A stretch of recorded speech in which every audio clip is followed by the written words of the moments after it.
jika ia adalah Mesias, orang yang dipilih. Juga prajurit-prajurit mengolok-olokkan dia. Mereka menunjukkan anggur asam kepadanya dan berkata, jika engkau adalah raja orang Yahudi, selamatkanlah dirimu. Ada juga tulisan di atas kepalanya, inilah raja orang Yahudi. Seorang dari penjahat yang digantung itu menghujat dia, katanya, bukankah engkau adalah Kristus? Selamatkanlah dirimu dan kami. Tetapi yang seorang menegur dia, katanya, tidakkah engkau takut juga tidak kepada Allah, sedang engkau menerima hukuman yang sama? Kita memang selayaknya dihukum, sebab kita menerima balasan yang setimpal dengan perbuatan kita. Tetapi orang ini tidak berbuat sesuatu yang salah. Lalu ia berkata, Yesus, ingatlah akan aku apabila engkau datang sebagai raja. Kata Yesus kepadanya, aku berkata kepadamu, sesungguhnya hari ini juga engkau akan ada bersama-sama dengan aku di dalam surga. Sudah demikianlah Injil Yesus Kristus kepada mereka yang mendengarkan firman Allah dan yang memeliharanya. Haleluya.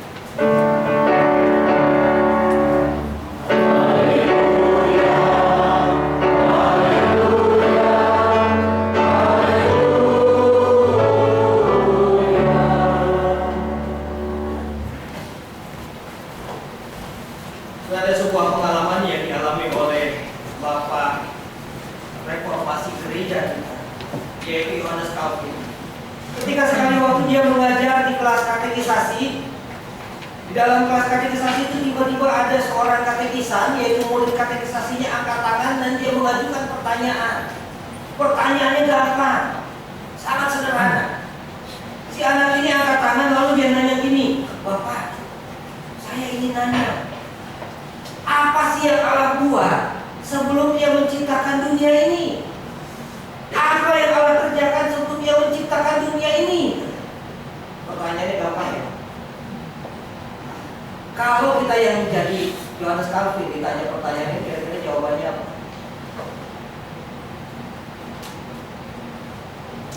Kalau tulisan ditanya, kira-kira jawabannya apa? Apa yang Allah buat sebelum dia menciptakan dunia? Apa yang ia kerjakan sebelum dia menciptakan dunia ini? Ngapain? Ada yang bisa jawab? Kalau mungkin kita bingung, nggak tahu. Ya terserah, ketika ditanya begitu, Calvin dia jawab begini, sebelum menciptakan dunia ini, ia buat tongkat. Wah, jawaban ini bukan jadi jelas buat yang nanya. Yang ada malah tambah bingung kan? Lalu nanya lagi yang si murid tadi, buat apa Allah bikin tongkat? Calvinnya jawab begini, Allah bikin tongkat untuk mukul orang yang nanyanya iseng kayak kamu. Ya, setelah tentu kita melihat di sini ini guyonan. Tetapi di balik guyonannya Calvin, ini sebetulnya ada sesuatu yang mau disampaikan oleh kita. Satu hal yang sangat penting. Kalau kita berbicara tentang Allah, kalau kita mau berpikir tentang Allah, maka kita ini harus menyadari bahwa siapapun kita tidak mungkin bisa mengetahui Allah secara total, secara sempurna. Jadi kalau orang mau tahu apa sih yang Allah kerjakan sebelum dia menciptakan dunia ini, ya kalau anak muda bilangnya menegete, ya nggak tahu. Allah itu di dalam doa kita diyakini Allah itu transenden. Kalau dikatakan Allah itu transenden artinya apa? Dia itu melampaui kita. Ada bahasa yang lain dikatakan Allah itu adikodrati. Kalau adikodrati itu artinya melebihi kodrat, melebihi Allah. Nah, karena Allah itu transenden, Allah itu melebihi Allah, adikodrati. Maka bagaimana kita yang kodrati, yang Allah ini bisa menguasai, bisa tahu persis siapa Allah dan bagaimana Allah. Saudara, jadi ini mau diingatkan kepada kita bahwa Allah itu sebetulnya jauh dari kita, tidak mungkin terjangkau oleh kita, oleh akal pikiran kita. Bahkan kalau kita lihat tempat tinggalnya pun, Allah itu kan tinggalnya di surga. Ya kan, kalau kita bicara tentang tempat tinggal Allah, kalau ditanya Allah tinggalnya di mana, kan di surga kan bilang.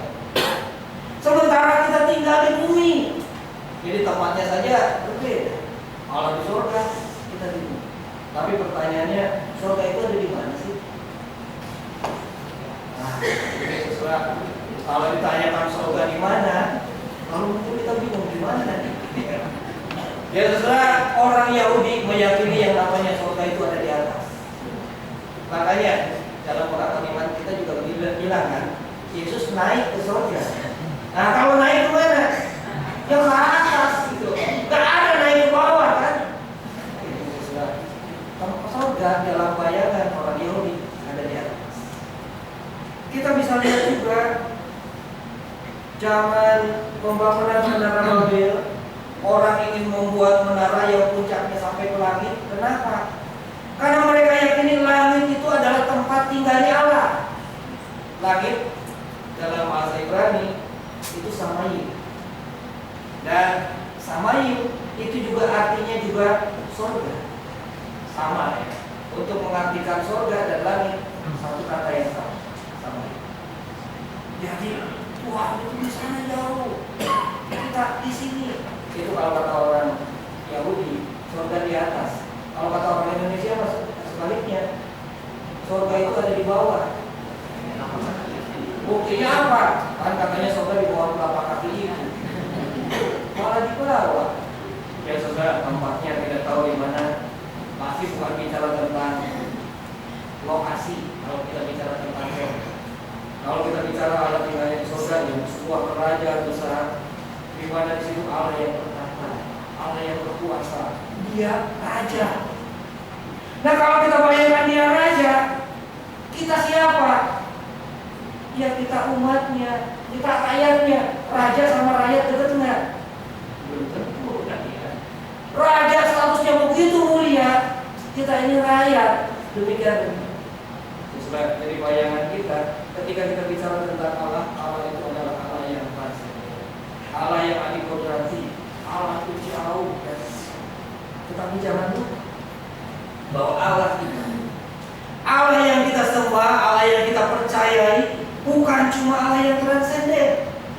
Tetapi banyak bagian firman Allah mengingatkan kepada kita bukan hanya perjanjian baru, tetapi juga perjanjian lama mengingatkan kita bahwa Allah kita juga adalah Allah yang dekat. Dalam bahasa teologi dikatakan Allah kita ini adalah Allah yang imanen, Allah yang dekat, Allah yang tinggal bersama-sama dengan kita. Itulah sebabnya sesudah malaikat ketika menyampaikan berita bahwa Maria akan mengandung, baik kepada Maria ataupun juga kepada Yesus, lalu malaikat ini mengingatkan, berilah nama dia Immanuel. Kenapa diberi nama Immanuel? Karena Allah beserta kita. Kalau Allah beserta kita artinya demikian. Dia ada bersama-sama dengan kita. Inilah Allah kita. Allah kita ini ternyata bukan hanya Allah yang mau tinggal di surga yang jauh sana yang begitu mulia, tapi ternyata Ia turun ke dalam dunia ini. Ia mau tinggal di dalam dunia ini, bahkan yang hadirnya pun bukan dengan cara yang mewah, tetapi dengan penuh kerendahan. Sesuai kalau kita punya pemimpin di kota kita, di Jakarta, ini saya ikut menyebut kota kita, padahal saya ke Jakarta Coret. Karena saya tinggal di kota wisata ya, kota wisata itu masuk Bogor. Atau gereja saya pelayanan di Keranggan, Keranggan pun masuknya Bekasi. Cuma nempel Jakarta doang. Jadi Jakarta Coret. Yang pemimpin kita nih, pemimpin yang ternyata sukanya belusukan. Ini kita dengar kata baru dalam bahasa Indonesia, belusukan. Belusukan dia sukanya apa? Tidak hanya diam di kantornya, duduk di kursi yang empuknya, yang mewahnya itu, tapi ternyata mau turun ke tengah-tengah masyarakat. Dia mau dengar, baik Jokowi atau Ahok, dia sering kali belusukan, dia masuk ke sana sini ke kampung-kampung kumuh. Dia ingin merasakan langsung pergumulan rakyat. Mereka ingin juga mendengar aspirasi mereka, dan mereka ingin punya hubungan yang dekat dengan mereka. Saya bayang-bayangkan, sebetulnya Allah sudah lebih dahulu melakukan itu di tengah-tengah kehidupan kita. Allah lebih dahulu belusukan di tengah-tengah kehidupan kita. Dia datang, walaupun raja, ternyata Dia jadi manusia. Jadi manusianya seperti apa? Bayi yang gak berdaya. Jadi bayi yang hadirnya juga ternyata hadir di kandang domba, yang ternyata seringkali tidak dihargai. Allah demikian dekat hadir di tengah-tengah kehidupan kita. Dan ini tergambar sangat jelas di dalam diri sang Raja Surgawi yang ternyata menduniawi. Hal ini juga sebetulnya sesuai tentang Allah yang menduniawi, Raja Surgawi yang sejati yang ternyata merendahkan diri, dekat dan selalu peduli kepada umatnya. Ini tergambar juga sangat jelas di dalam kitab Yeremia 23 ayat 1 sampai dengan yang ke-6 tadi. Allah ternyata tidak hanya tinggal di surga, masa bodoh dengan umatnya. Dia begitu memperhatikan bagaimana keadaan umatnya. Dia bukan hanya tahu, melihat, tetapi dia juga mau turun, mau bertindak untuk umatnya yang sedang ada di dalam pergumulan. Umat yang diabaikan oleh pemimpin-pemimpin mereka, raja-raja mereka, baik raja Israel ataupun juga raja-raja Yehuda, mereka malah ditindas oleh raja-raja itu, tidak dipedulikan karena hanya memperhatikan kepentingan dan keuntungan sendiri. Tetapi Allah Raja Surgawi, Dia mau dan Dia mau memperhatikan. Dan oleh karena itu kita lihat teguran yang sangat keras disampaikan kepada raja-raja Israel ataupun juga raja Yehuda. Dan di situ kita bisa melihat bahwa Allah akan memulihkan keadaan umatnya dan Dia sendiri akan memimpin. Di dalam Mazmur pasal yang ke-46, di situ juga tergambar bagaimana Allah dekat, bagaimana Allah demikian peduli dalam kehidupan kita, sehingga dinyatakan oleh pemazmur ini sebagai penolong dalam kesesakan. Sangat Allah kita bukan hanya Allah yang melihat, Allah yang memperhatikan kita, Allah yang peduli, tetapi Allah juga yang kemudian bertindak menolong umat. Terus kalau kita memiliki Allah yang seperti ini, maka seharusnya membuat kita ini menjalani kehidupan tanpa takut, menjalani kehidupan dengan berani. Memang sih yang namanya hidup ini tidak ada kehidupan siapapun yang bebas dari yang namanya susah.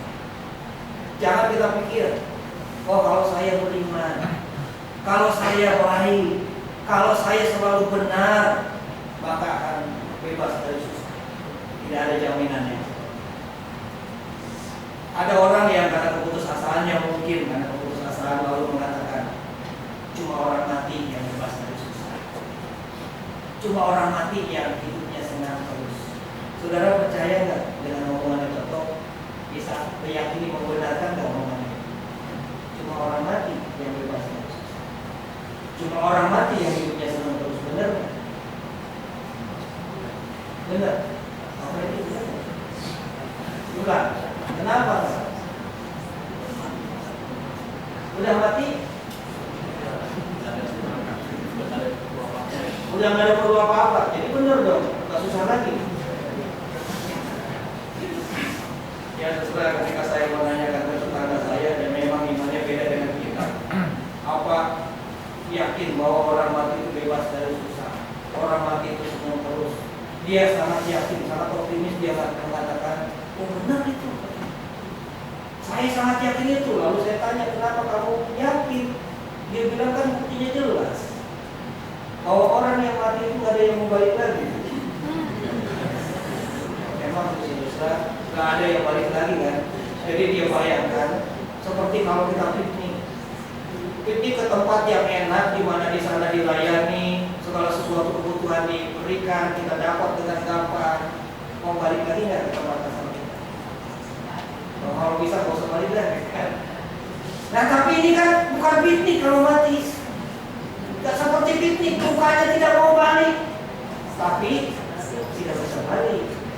Tidak mau balik dan tidak bisa balik, ini dua hal yang berbeda. Bisa kalau ditanyakan ke saya, apa benar orang mati senang terus? Apa benar orang mati bebas dari susah? Terus terang saya belum bisa jawab. Saya belum mengalami. Nanti kalau saya sudah alami saya cerita ya. Nanti saya datang ke aku.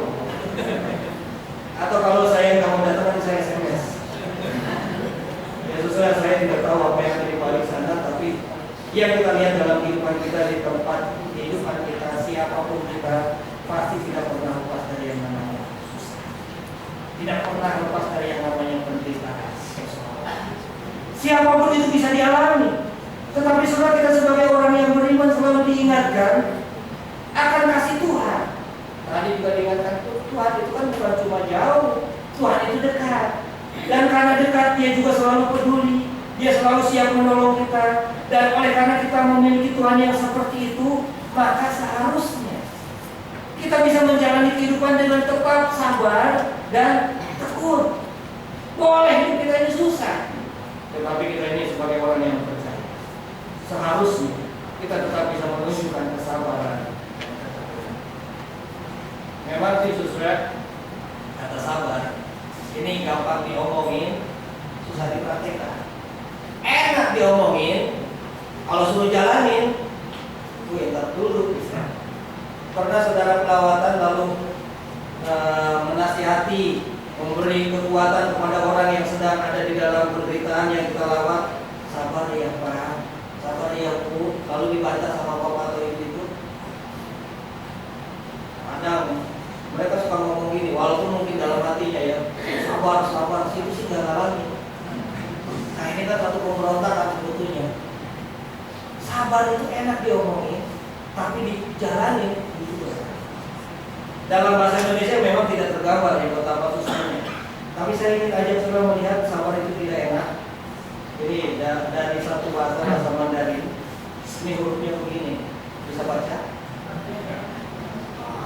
Mudah-mudahan kelihatan sampai belakang. Ini, ren. Ya, ini ren ini bukan ren orang ya. Kalau ren orang hurufnya lain lagi. Ini ren sabar. Disusun dari dua huruf yang sebetulnya satu-satu ini bisa dipisahkan dan ada artinya. Yang atas yang begini ini tahu, artinya pisau. Yang bawah yang begini ini sin, artinya hati. Tahu sama sin digabung bukan jadi tausin. Kalau bahasa Indonesia digabung kan gampang aja ya. Ini Mandarin mah tahu sama sin digabung jadi ren, susah. Ini Mandarin, susahnya Mandarin yang memang itu. Lain bunyi, lain arti. Ini digabungin lain lagi. Nah ini sabar menurut orang Chinese. Di atas hatinya ada pisau. Saudara bisa bayangkan di atas hati kita ada pisau, nyaman nggak? Wah pasti sangat tidak nyaman, pasti menyakitkan. Salah-salah dikit, bukan cuma nyaris, bisa motong. Ada lagu kita, lagu zaman dulu, mengatakan katanya seperti hati terdiri seminggu. Rada-rada melo lagunya. Seperti hati terdiri sembilu, katanya hati terdiri sembilu saja sakit. Padahal sembilu itu kan cuma kulit bambu kan. Orang Sunda itu bilang ini seberapa gedenya sih ini kulit bambu, paling segini. Karena kalau lebih gede dari itu jadi segini, itu nggak akan tajam. Ini di atas hati ada pisau, pasti lebih gede daripada sembilu. Dan yang ngomong ini orang Chinese loh. Jadi bayangannya jangan pisau dapur bapak ibu. Nggak tahu ya pisaunya orang Chinese. Kalau kata kita mau golok babi. Itu segede gitu, berat, tajam. Siapnya itu sabar. Tapi kenapa kita berulang kali diingatkan di dalam firman Allah? Kenapa harus sabar? Karena kita punya Tuhan yang Allah kita demikian peduli kepada kita. Bahkan peduli juga terhadap semua orang. Ini sama terhadap penjahat yang sebetulnya disalib karena kesalahan mereka. Tetapi Allah tetap peduli bagi orang ini. Terlebih bagi orang yang percaya lalu berharap pada Yesus yang tidak salib bersama salib, yang menyatakan kasih dan keselamatan. Inilah saudara sikap kita melihat Allah sang Raja Surgawi yang demikian merendah. Maka seharusnya kita pun menjalani kehidupan di dalam keselamatan. Boleh penderitaan ada, boleh kesukaran ada, tetapi itu bukan sebagai satu beban yang menghambat hidup kita, iman kita. tetapi justru sebagai satu tantangan, satu ujian bagaimana kita tetap bertahan, menunjukkan iman kita tetap kuat dan bergantung kepada Dia. Selain sabar, tadi juga diingatkan bahwa kita ini harus tekun. Tekun ini bukan cuma sabar, bukan cuma ya udahlah kita terima mau bilang apa, tapi tekun ini artinya kita berjuang mengatasi yang sedang melindas kita, sehingga kita ini tidak tenggelam di dalam penderitaan, tetapi kita tetap ada di atas penderitaan. Jadi bayangannya sama seperti orang yang surfing, orang yang berselancar air. Semakin gede gelombang, kalau berselancar setiap hari semakin senang ya. Dia semakin tertantang bagaimana dia bisa tetap ada di atas gelombang. Kalau dia ada di bawah gelombang, dia kalah. Nah, dia harus bertahan bagaimana di atas. Nah, ini orang yang tekun. Boleh penderitaan menerpa dia seberapa pun besar, dia akan berusaha tetap ada di atas, tidak tenggelam. Bagaimana hal ini bisa terjadi, saudara? Kita bisa melakukan, bisa mengalami semuanya itu jika pandangan kita tidak diarahkan kepada persoalan, tetapi pandangan dan iman kita diarahkan kepada kasih Tuhan dan kehadiran. Maka saya yakin kita akan dimampukan melewati semuanya. Saya ingin bayangkan ini, kalau kertas ini adalah penderitaan kita, kertas ini adalah penderitaan kita cuma segede ini. Tapi kertas yang cuma segede ini dibandingkan Pak Mul, gedean Pak Mul ya, kertas segini Pak Mul segitu. Dibandingkan Bu Yolanda masih tetap gedean Bu Yolanda. Bu Esther ya gedean Bu Esther. Tapi apa yang terjadi kalau kertas ini ada di depan mata saya? Gedean mana? Gedean kertas, gedean Pak Freddy dan Bu Esther. Sebetulnya tetap gedean mereka ya, tapi nggak bisa dilihat gara-gara ini kan. Nah, ini gambaran yang sangat jelas, yang kecil, tapi begitu jadi fokus kita, yang lain nggak bisa lihat. Ini juga dengan kehidupan kita dalam menghadapi penderitaan. Kalau penderitaan betul menjadi fokus kita, maka kita tidak bisa melihat yang lain-lain, termasuk kasih Allah yang sebetulnya jauh lebih besar ada di sekitar. Nah, oleh karena itu ketika kita ada di dalam penderitaan, selalu ingat Sang Raja surgawi yang sejati itu selalu ada bersama dengan kita. Dan oleh karena itu akan membuat kita ini berani menghadapi kehidupan dan kita tidak jatuh di dalam putus asa. Kolose pasal yang pertama juga menggambarkan kehadiran Allah dan kepedulian Allah bagi umat. Dan biarlah kiranya firman Allah ini juga membuat kita tetap beriman teguh di dalam kehidupan yang kita tangkap, seberapapun besarnya persoalan itu melanda kita. Tuhan memberkati.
menurut pengakuan iman rasmi.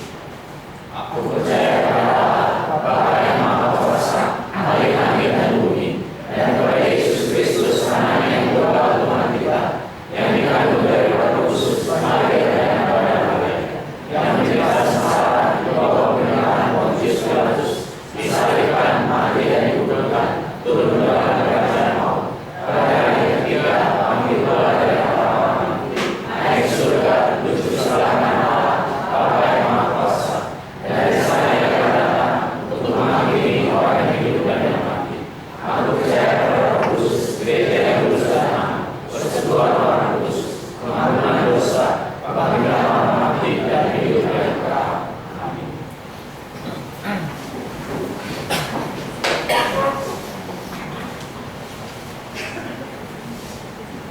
Mari kita menaikkan dosa. Bapa, ajarlah kepada kami supaya kami boleh menjadi umat yang senantiasa mentaati Allah yang adalah Raja kami. Ajar juga supaya kami di dalam kehidupan kami boleh senantiasa menaruh harap iman hanya kepada Kristus yang adalah Raja yang sejati. Yang kami syukuri bukan hanya memiliki kekuasaan yang besar, tetapi Engkau juga adalah Allah yang demikian penuh cinta kasih, yang senantiasa memperhatikan dan siap menolong bagi kami ketika kami ada di dalam pergumulan-pergumulan yang menghadang kehidupan kami.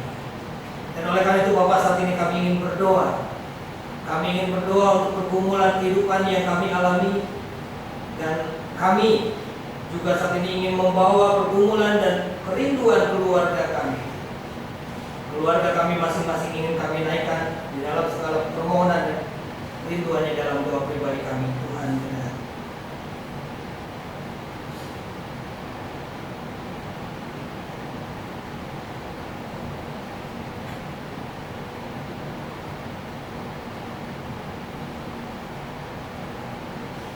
Kami juga ingin membawa pergumulan dalam pekerjaan ataupun juga usaha kami.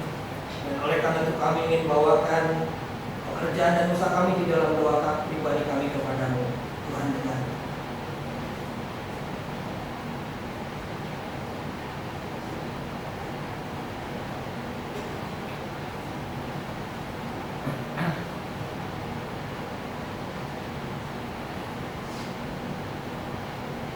Kami ingin membawa pergumulan keuangan, pendidikan anak, ataupun juga hubungan di dalam keluarga kami kepadamu. Tuhan dengar.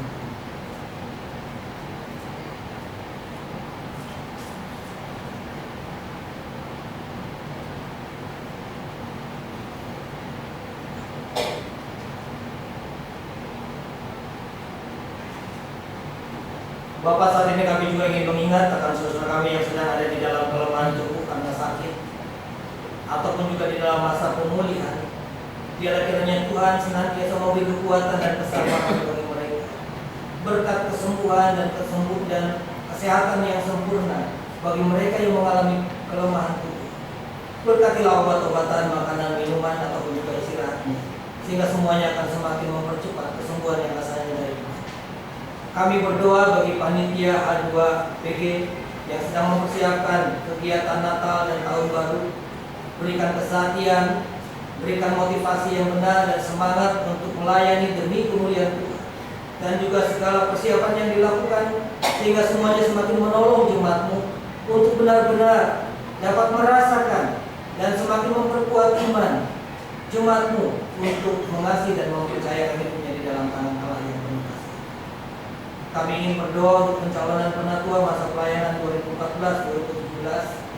Biarlah kiranya Tuhan memperlengkapi jemaat-Mu di tempat ini dengan pelayan-pelayan yang siap melayani, bahkan rindu untuk melayani, karena kami menyadari bahwa Tuhan telah terlebih dahulu melayani dan mengasihi kami.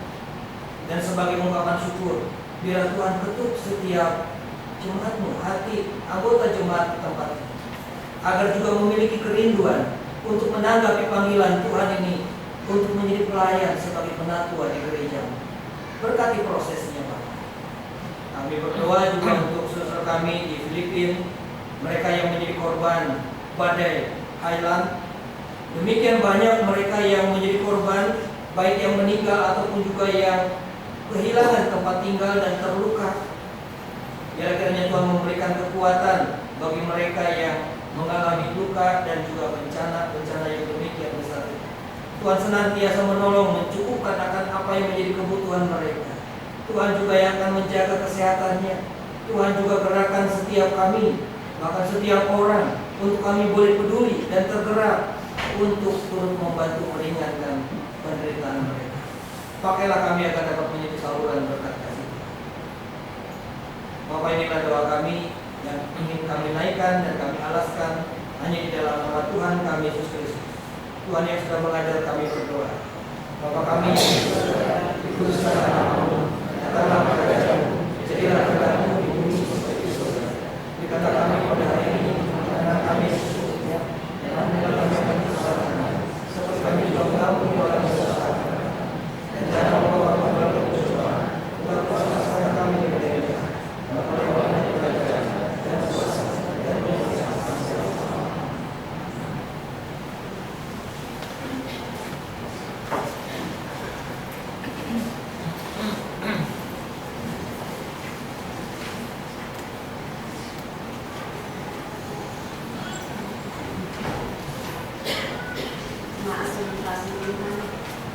Sebelum kita mempersembahkan kesembahan kita, marilah kita ingat akan firman-Nya. Mazmur 24 ayat yang pertama. Tuhanlah yang mempunyai bumi serta segala isinya, dan dunia serta yang di dalamnya. Pujian NKB 193 akan mengiringi persembahan kita. Walau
syukur padamu ya Allah, Allah Bapa sumber segala berkat yang sudah memelihara kami di dalam kehidupan kami hari lepas hari.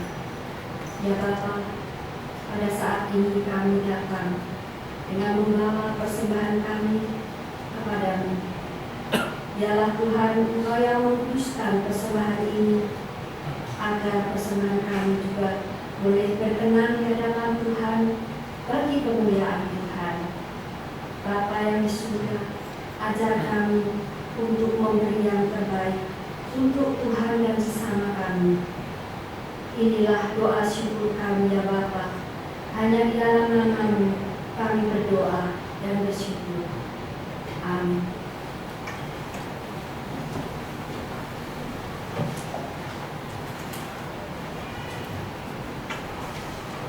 PKJ 101 ayat 1 sampai dengan 3 sebagai pujian pemutusan kita.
Jadilah saksi Kristus. Terpujilah. Pergilah dengan sejahtera dan terimalah. Tuhan memberkati engkau dan melindungi. Tuhan menyinari engkau dengan wajahnya dan memberi engkau kasih karunia. Tuhan menghadapkan wajahnya kepadamu dan memberi engkau damai